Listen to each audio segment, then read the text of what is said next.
Assalamualaikum warahmatullahi wabarakatuh. Selamat datang di kelas seni budaya. Untuk materi kali ini yang akan kita bahas adalah mengenai membatik. Nah, untuk mempelajari membatik, pastinya kita akan mengenal alat, bahan, teknik, dan proses membatik. Hal pertama yang harus kalian ketahui yaitu tentang apa itu membatik.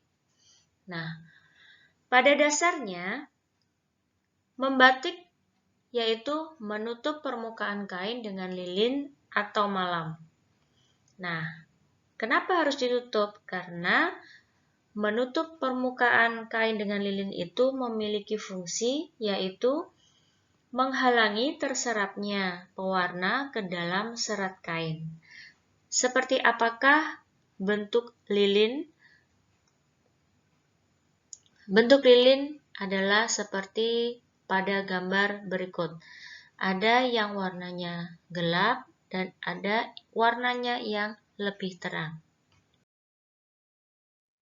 Wujud kain batik yang sering kita temui dalam kehidupan sehari-hari terdapat pada gambar yang menjadi identitas.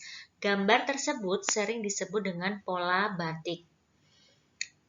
Pola pada kain batik dapat diperoleh dari ragam hias yang dikembangkan melalui benda alam yang sudah distilasi. Nah, seperti apakah contohnya? Nah, contoh sederhananya bisa seperti gambar berikut. Mulai dari yang sederhana sampai yang tingkat kesulitannya sedang. Oke. Nah, selanjutnya, jenis ragam hias yang dapat digunakan untuk pola batik. Nah, pola gambar pada kain batik dapat diperoleh dari ragam hias yang dikembangkan melalui benda alam yang distilasi. Jenis ragam hias yang digunakan untuk pola batik bermacam-macam, yaitu yang pertama bisa pola geometris. Nah, pola geometris ini di dalamnya terdapat pilin, meander, tumpal, kawung, dan swastika. Salah satu contohnya adalah seperti gambar berikut. Ini adalah contoh pola geometris swastika. Nah, selanjutnya adalah pola naturalis. Pola naturalisnya mencakup manusia, binatang, dan tumbuhan. Contoh polanya seperti gambar di samping. Salah satunya yaitu pola tumbuhan. Pola benda mati. Pola benda mati ini mencakup air, api, batu, awan, bulan, matahari, dan perahu.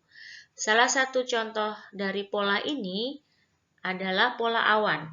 Contohnya sebagai berikut. Ini adalah contoh pola awan yang terdapat pada pola benda mati. Alat dan bahan membatik. Bahan batik adalah material yang digunakan untuk membatik, antara lain sebagai berikut. Yang pertama adalah kain. Adapun jenis kain yang dapat digunakan adalah kain yang berdasar bahan katun, seperti kain mori, kain katun primisma, dan kain sutra. Mori memiliki bermacam-macam tingkat kehalusan. Jenisnya pun bermacam-macam. Kualitas mori menentukan baik buruknya kain batik yang dihasilkan. Demikian juga dengan jenis sutra dan primisma. Contohnya adalah sebagai berikut. Ini adalah contoh dari kain mori. Yang kedua, lilin atau malam. Lilin berfungsi untuk menutup permukaan kain. Kualitas lilin yang digunakan untuk membatik dapat berpengaruh terhadap daya serap pewarna kain batik. Terdapat dua kebutuhan lilin dalam membatik. Yang pertama, lilin klowong untuk membuat garis, dan yang kedua, lilin tembok atau blok untuk membuat blok atau menutup bagian warna yang tidak dikehendaki. Contohnya untuk lilin kelowong adalah sebagai berikut. Kemudian untuk lilin temboknya, contohnya adalah sebagai berikut. Pewarna. Yang nomor 3, pewarna yang digunakan untuk membatik dapat diperoleh dari alam atau buatan pabrik. Pewarna yang diperoleh dari alam dapat diambil dari daun-daunan, buah-buahan, batang kayu, atau akar-akaran tumbuhan. Sementara itu, pewarna buatan atau sintetis meliputi pewarna naptol. Nah, pewarna naptol ini pewarna yang banyak dipakai oleh pembatik karena dapat digunakan untuk teknik celup. Warnanya kuat dan tahan lama. Contoh dari pewarna naptol adalah sebagai berikut. Pewarna yang kedua adalah pewarna indigosol. Nah, pewarna indigosol ini jenis warna yang bagus dan tahan lama. Contohnya sebagai berikut. Pewarna buatan yang ketiga adalah pewarna remasol. Pewarna remasol, contohnya bisa kalian lihat. Oke, ya. Perlengkapan dan peralatan membatik. Adapun perlengkapan atau peralatan yang bisa digunakan untuk membatik, yang pertama adalah canting. Canting merupakan alat pokok untuk membatik. Fungsi canting adalah mewadahi lilin yang dituangkan untuk membentuk gambar dan pola batik yang dikehendaki. Canting terbuat dari bahan tembaga yang dipasangkan dengan bambu sebagai tangkainya. Struktur canting terdiri atas tangkai, badan canting, dan carat atau cucup. Tangkai bambu adalah bagian yang dipegang. Badan canting berfungsi untuk membuat cairan lilin. Dan carat merupakan jalan keluar cairan lilin. Jenis canting menurut fungsinya yang pertama ada canting cecekan. Canting cecekan ini bercarat satu atau tunggal dan kecil, digunakan untuk membuat titik-titik kecil atau orang Jawa bilang nyeceki. Yang kedua adalah canting loron. Canting loron, canting yang bercarat dua, berjajar atas dan bawah, digunakan untuk membuat garis rangkap. Yang ketiga, canting telon. Canting telon ini canting yang bercarat tiga dengan susunan berbentuk segitiga, digunakan untuk membentuk segitiga sebagai pengisi bidang. Yang keempat, canting prapatan. Canting prapatan bercarat 4, digunakan untuk membuat 4 buah titik yang berbentuk bujur sangkar sebagai pengisi bidang. Canting liman. Canting liman bercarat 5, digunakan untuk membentuk bujur sangkar kecil yang dibentuk oleh 4 buah titik dan sebuah titik di tengahnya. Canting biok bercarat 7 buah atau lebih, biasanya ganjil, digunakan untuk membentuk lingkaran kecil yang terdiri atas titik-titik. Selanjutnya adalah canting renteng. Canting renteng atau galaran. Canting ini bercarat genap, bisa 4 atau lebih, biasanya paling banyak 6. Nah, tersusun dari bawah ke atas. Seperti ini contohnya. Nah, kemudian yang kedua adalah cap. Cap merupakan alat membatik yang sudah membentuk pola gambar. Fungsi cap sama dengan canting, yaitu sebagai pembentuk pola secara terpola sehingga gambar yang dihasilkan selalu sama. Bentuk cat sangat bervariasi sesuai dengan bentuk pola gambarnya.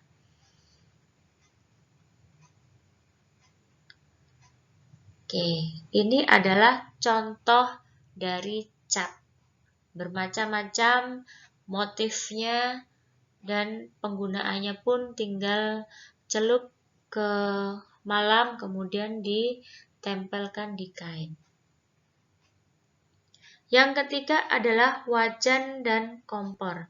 Adapun fungsi dari wajan adalah sebagai wadah tempat malam dipanaskan, sedangkan kompor berfungsi sebagai pemanas.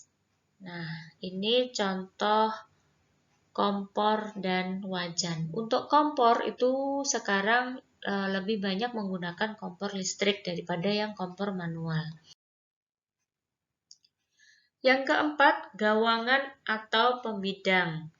Gawangan merupakan alat yang digunakan untuk membantu membentangkan kain yang akan dibatik.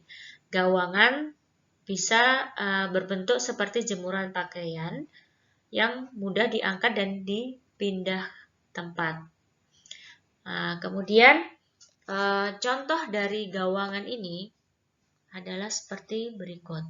Yang gambar sebelah kiri adalah bentuk gawangannya, kemudian yang gambar sebelah kanan itu gawangan yang sudah dibentangin kain untuk membatik.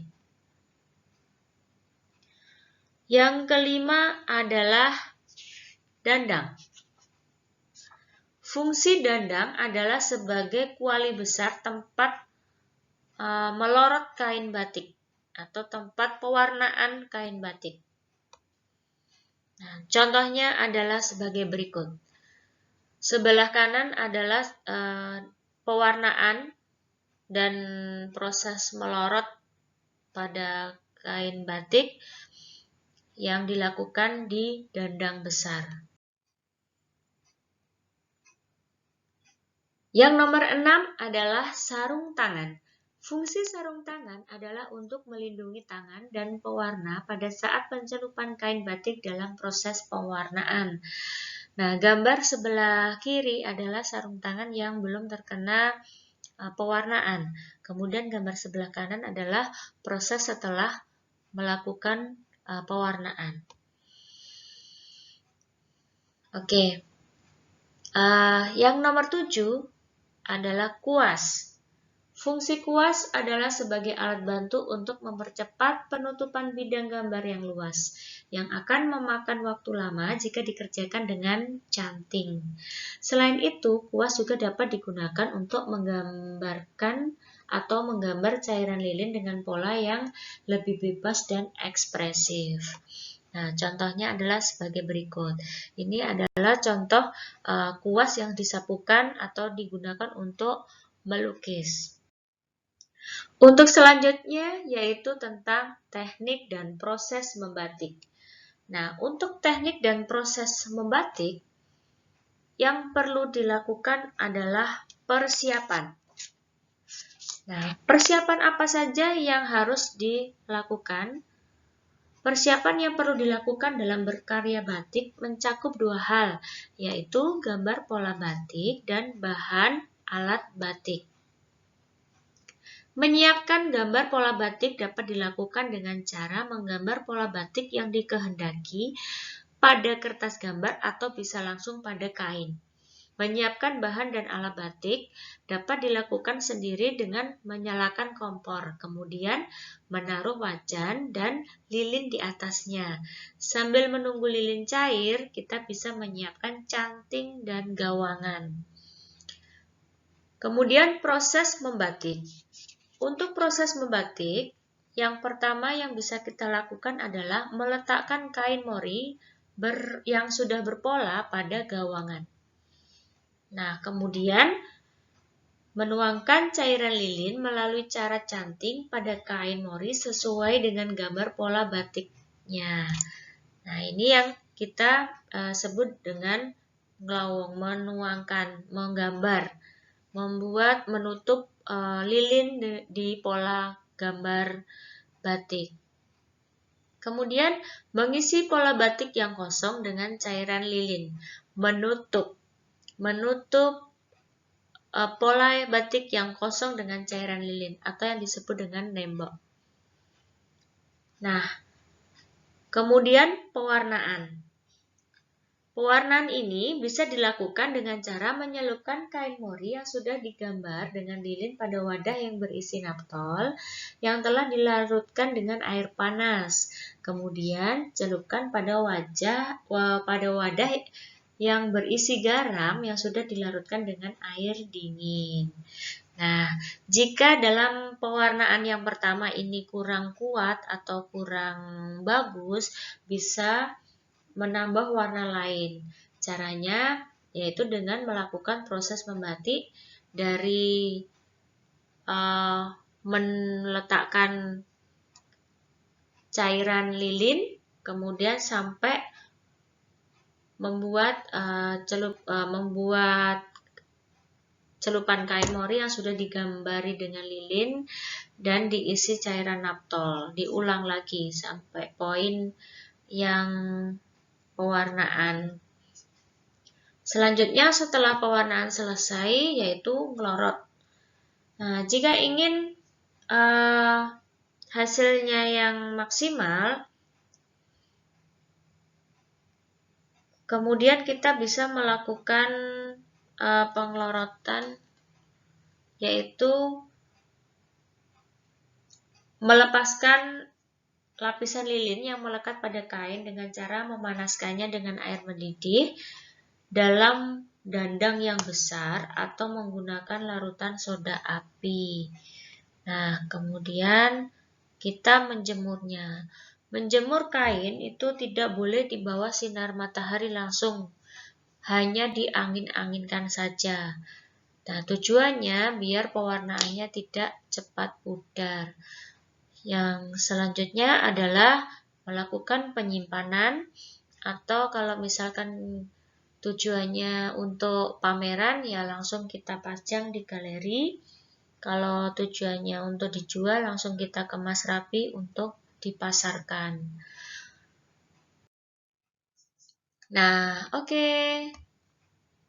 Selamat mencoba. Siapa tahu kalian di rumah ingin mencoba membuat batik.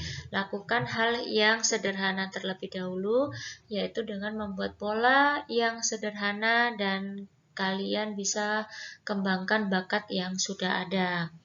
Kemudian untuk pewarnaannya kalian juga bisa menggunakan kuas dan pewarna yang ada. Oke, pewarna yang mudah kalian dapatkan adalah pewarna yang alami. Contohnya warna oranye dari kunyit, kemudian warna hijau bisa jadi dari daun-daunan. Terima kasih. Sampai ketemu minggu depan di materi selanjutnya. Assalamualaikum warahmatullahi wabarakatuh dan salam.